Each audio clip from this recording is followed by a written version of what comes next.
코로나 재확산의 영향으로 지난 3분기 근로소득과 소비지출이 역대 가장 큰 폭으로 줄었습니다. 임시 일용직 근로자와 소상공인 등 취약계층의 시장소득이 크게 감소해 분배 지표도 악화됐습니다. 보도에 오인석 기자입니다. 코로나19로 고용시장이 얼어붙으면서 가계소득에서 가장 큰 비중을 차지하는 근로소득이 3분기 기준으로 역대 가장 큰 폭으로 쪼그라들었습니다. 특히 임시 일용직 근로자와 소상공인 등 취약계층이 많은 소득 하위 20% 가구는 직격탄을 맞았습니다. 이들 가구의 월 평균 근로소득은 10.7%나 감소했습니다. 그나마 기초연금 등 정부 지원으로 가계소득은 1.1% 주는 데 그쳤습니다. 반면 최상위층인 소득 상위 20% 가구의 3분기 월 평균 소득은 2.9% 늘었습니다.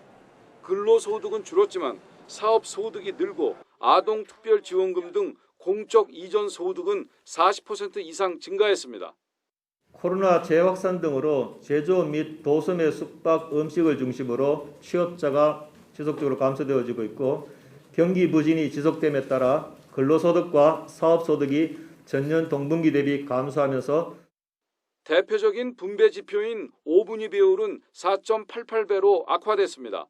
최상위층인 5분위 가구의 처분 가능 소득이 1분위보다 4.88배 더 많다는 의미입니다. 정부는 4차 추경 등에도 취약계층의 시장 소득 감소가 커 분배 악화를 막지 못했다고 밝혔습니다. 또 4분기 소득 분배 여건도 녹록지 않은 상황이라고 했습니다. 3분기 가구의 소비 지출은 같은 분기 기준으로 역대 가장 큰 폭으로 줄었습니다.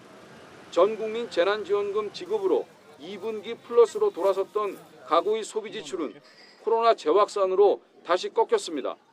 오락 문화와 교통, 음식, 숙박 등 대면 서비스 관련 소비가 감소했고 부동산 취득세와 양도소득세 등이 늘며 비경상조세는 증가했습니다.